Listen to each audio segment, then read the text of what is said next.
Okay, here's the mount.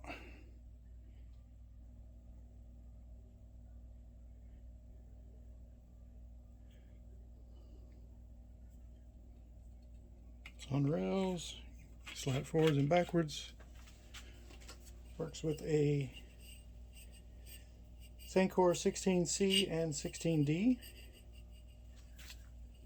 Slide it in. Quarter turn. It's tight. It goes inside the lens. Tighten it down. You change your taking lens. Slide it forward. Change your taking lens. Slide it back. You want to change your scope. Oops. Quarter turn.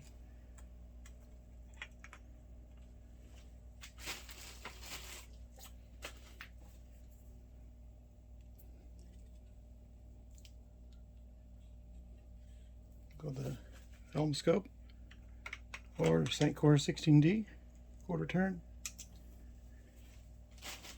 slide it back, tighten it down.